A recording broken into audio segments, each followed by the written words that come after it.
ಮಲ್ಲಿಗೆ ಮುಡಿದ ಮೇಲೆ ಮಂಗಳವಾಗ್ತದೆ ಅಂತ ಕೇಳಿದ್ದಿದೆ. ಆದ್ರೆ ಇದೇ ಮಲ್ಲಿಗೆ ಹೂ ಮುಡಿದ ನಟಿಯೊಬ್ಬಳಿಗೆ ಒಳ್ಳೆದಾಗೋ ಬದಲು ದಂಡ ಬಿದ್ದಿದೆ. ಹೆಣ್ಣು ಮಕ್ಕಳು ಮಲ್ಲಿಗೆ ಮುಡಿದ್ರೆ ಹೆಚ್ಚು ಅಂದವಾಗಿ ಕಾಣಿಸ್ತಾರೆ. ಇದೇ ಕಾರಣಕ್ಕೆ ಬಹುತೇಕ ಹೆಣ್ಣು ಮಕ್ಕಳು ಹೂವನ್ನ ಇಷ್ಟಪಡ್ತಾರೆ. ಇನ್ನು ಸೀರೆಯುಟ್ಟು ಮಲ್ಲಿಗೆ ಮುಡಿಯೋದು ಸಂಪ್ರದಾಯದ ಪ್ರತಿಬಿಂಬ ಅಂತಾರೆ.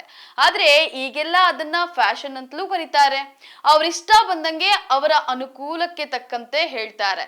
ಆದ್ರೆ ಅದೇನೇ ಇರ್ಲಿ, ಮಲಯಾಳಂನ ಖ್ಯಾತ ನಟಿಗೆ ಮಾತ್ರ ಮಲ್ಲಿಗೆ ಹೂವಿನಿಂದಲೇ ಸಂಕಷ್ಟ ಎದುರಾಗಿದೆ. ಲಕ್ಷಗಟ್ಟಲೆ ದಂಡ ಬಿದ್ದಿದೆ. ಹಾಗಾದ್ರೆ ಮಲ್ಲಿಗೆ ಮುಡಿದ್ರೆ ದಂಡಾನ? ಇದು ಯಾವ ದೇಶದ ಕಾನೂನು? ಎಷ್ಟು ಲಕ್ಷ ದಂಡ ಕಟ್ಟಿದ್ರು? ಅಸಲಿಗೆ ಆಗಿದ್ದಾದ್ರೂ ಏನು ಅನ್ನೋದನ್ನ ಹೇಳ್ತೀನಿ. ಪೂರ್ತಿ ವಿಡಿಯೋ ಮಿಸ್ ಮಾಡದೆ ನೋಡಿ.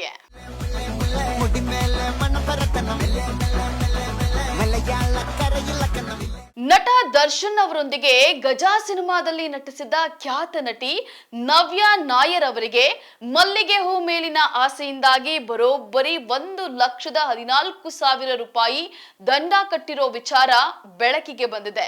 ದಕ್ಷಿಣ ಭಾರತದಲ್ಲಿ ಮಹಿಳೆಯರು ತಮ್ಮ ಕೂದಲಿಗೆ ಹೂ ಮುಡಿಯೋದು ಸರ್ವೇ ಸಾಮಾನ್ಯ.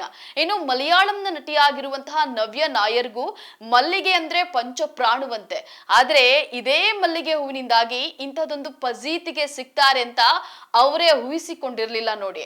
ವಿದೇಶದಲ್ಲಿ ಹಮ್ಮಿಕೊಂಡಿದ್ದಂತಹ ಓಣಂ ಆಚರಣೆಯಲ್ಲಿ ಭಾಗವಹಿಸೋಕೆ ಹೋಗಿ ನಟಿ ಈ ಸಂಕಷ್ಟಕ್ಕೆ ಸಿಲುಕಿದ್ದಾರೆ.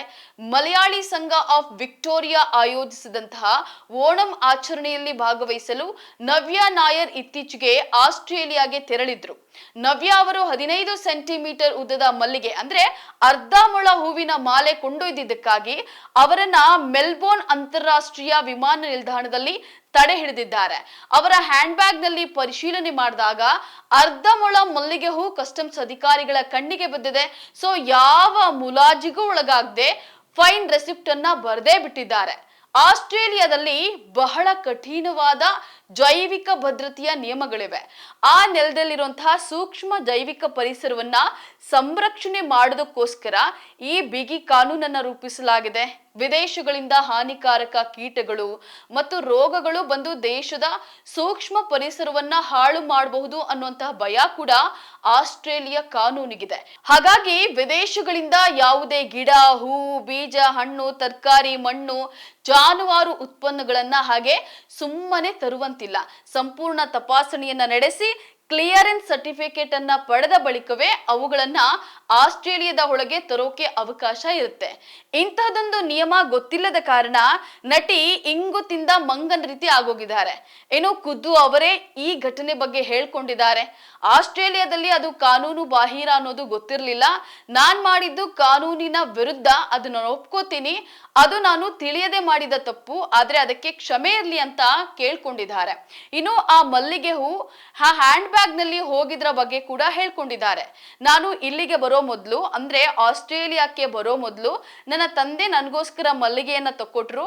ಅವರು ಅದನ್ನ 2 ಪೀಸ್ ಮಾಡಿ ನನಗೆ ಕೊಟ್ರು. ಯಾಕಂದ್ರೆ ನಾನು ತಲೆಗೆ ಮುಡ್ದಿರೋಂತಹ ಹೂ ರೀಚ್ ಆಗೋ ಅಷ್ಟೊತ್ತಿಗೆ ಒಣಗುತ್ತೆ ಅನ್ನೋ ರೀಸನ್ಗೆ ಕೊಚ್ಚಿಯಿಂದ ಸಿಂಗಪುರ್ಗೆ ಹೋಗುವಾಗ ಒಂದನ್ನ ಮುಡ್ದಿದ್ದೆ, ಅಂದ್ರೆ 1 ಪೀಸ್ ಅನ್ನ ಮುಡ್ಕೊಂಡಿದ್ದೆ. ಸಿಂಗಪುರದಿಂದ ಮುಂದಿನ ಪ್ರಯಾಣದಲ್ಲಿ ಇನ್ನೊಂದು ಪೀಸ್ ಏನಿದೆ ಅದನ್ನ ಮುಡ್ಕೊಳ್ಳೋಣ ಅಂತ ಹೇಳಿ ನಾನು ಬ್ಯಾಗ್ ನಲ್ಲಿ ಇಟ್ಕೊಂಡಿದ್ದೆ. ಈ ಅರ್ಧ ಮೊಳ ಮಲ್ಲಿಗೆ ತಂದಿದ್ದಕ್ಕೆ ಅಲ್ಲಿನ ಆಫೀಸರ್ಸು ನನಗೆ 1.14 ಲಕ್ಷ ರೂಪಾಯಿಯನ್ನ ಫೈನ್ ಪೇ ಮಾಡೋಕೆ ಹೇಳಿದ್ರು. ಅದು ತಪ್ಪೇ ಆದ್ರೂ ಉದ್ದೇಶ ಪೂರ್ವಕವಾಗಿರ್ಲಿಲ್ಲ.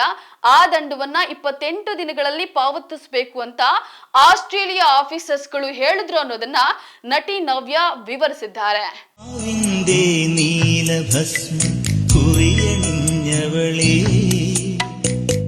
ಅರ್ಧ ಮೊಳ ಮಲ್ಲಿಗೆಗೋಸ್ಕರ ಮೊದಲ ಬಾರಿಗೆ ಇಷ್ಟು ದೊಡ್ಡ ಮೊತ್ತದ ದಂಡ ಕಟ್ಟಿದ್ದು ಬಹುಶಃ ಇವರೇ ಇರಬಹುದೇನೋ. ನಮ್ಮ ಸಂಸ್ಕೃತಿಯಲ್ಲಿ ಅತ್ಯಂತ ಪವಿತ್ರ ಅಂತ ಕರೆಯೋ ಮಲ್ಲಿಗೆ ಹೂ ಆಸ್ಟ್ರೇಲಿಯಾದ ಕಾನೂನಿನಲ್ಲಿ ಜೈವಿಕ ಭದ್ರತೆಗೆ ಅಪಾಯ ಅಂತ ಪರಿಗಣಿಸಲ್ಪಟ್ಟಿದೆ. ಹೀಗಾಗಿ ಯಾವುದೇ ವಿದೇಶ ಪ್ರವಾಸದಲ್ಲಿರುವವರೇ ಆಗ್ಲಿ ಅಲ್ಲಿನ ಕಾನೂನುಗಳು ಮತ್ತು ನಿಯಮಗಳನ್ನ ಸಂಪೂರ್ಣವಾಗಿ ಅರ್ಥ ಮಾಡಿಕೊಂಡು ಪ್ರಯಾಣವನ್ನ ಬಳಸಬೇಕು ಅಂತ ಹೇಳ್ತಾ ಮುಂದಿನ ಎಪಿಸೋಡ್ ನಲ್ಲಿ ಮತ್ತೆ ಸಿಗೋಣ. ನಮಸ್ಕಾರ.